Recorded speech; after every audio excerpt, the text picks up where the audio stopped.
What is up, guys? Welcome back to another round of Wrestling Games Roundup, keeping you updated on what you need to know. Today we got latest updates in regards to WWE 2K22, the AEW console game, potential special addition to it, and not so good news regarding AEW games. And before we jump into it, cheap plug, if you want even more Wrestling Games content, check out our second channel. I'll leave a link down in the description, on the comments, and even on the top right. First off, with some AEW updates, AEW ended up filing trademark for the Waterboy's Captain Insano, which is a professional wrestling character played by Paul White, aka The Big Show, in the 1998 The Waterboy starring Adam Sandler. And why is this such a big deal? Well, according to Fightful, the AEW trademark for Captain Insano is intended for use in video games and other digital media, with a heavy focus on video games. This is pretty much a Paul White's alter ego, and even though he just had one significant segment in that movie, it is a very memorable one, so AEW capitalizing on something like this is actually pretty cool. And who knows, maybe this ends up being one of Paul White's alternate attires on the game. Based on the trademark, it really feels like this is where they headed to, and it indicates the following: Captain Insano trademark registration is intended to cover the categories of video games, cartridges and discs, digital media. It goes on to indicate downloadable video game software, recorded video game software. We will have to wait and see where exactly all of this is gonna end up. One thing that we do know is that Paul White is not just gonna be doing commentary on AEW, he's gonna be stepping back into the ring and continue his in-ring career. It's also worth mentioning that in a recent interview, Kenny Omega ended up indicating that addition like Paul White and any other new superstars into the AEW roster will all be added into the AEW console games roster as soon as possible, as they want their game to have one of the best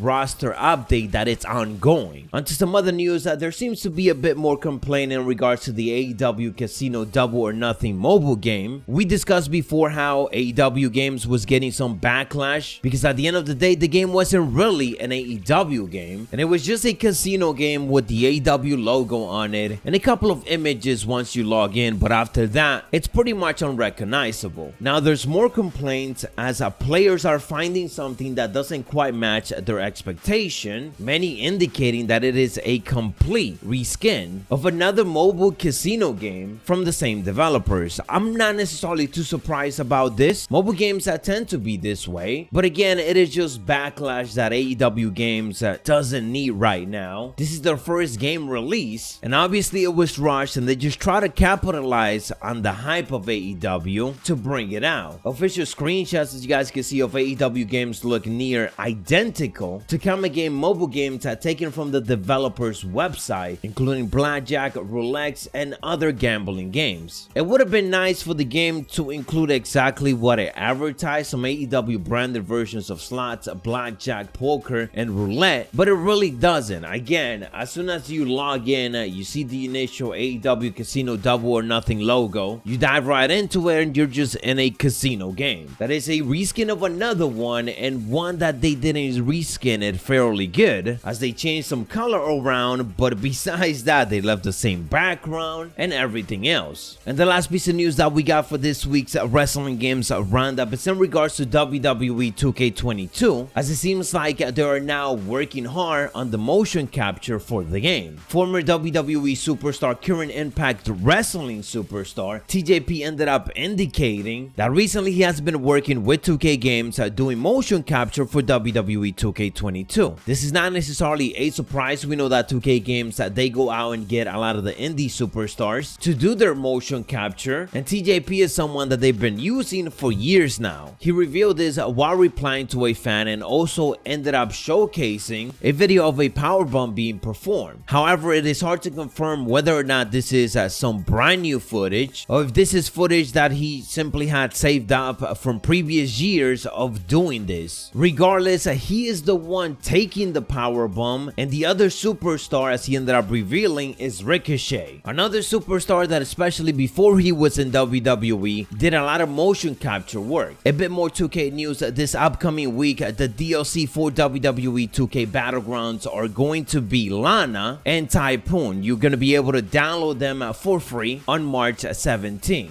Over the last couple of weeks, we also had some big names being added in there, such as Vader, Doink the Clown, Cactus Jack, Big Boss Man, and so on. So it might be a good time to dive back in there and check out some of the brand new DLC. Anyways guys, thank you for watching. If you enjoyed, found it informative, don't forget to elbow drop it and hit those notifications to not miss this weekly wrestling games roundup, keeping you up to date. I'll catch you on the next one, so stay savage.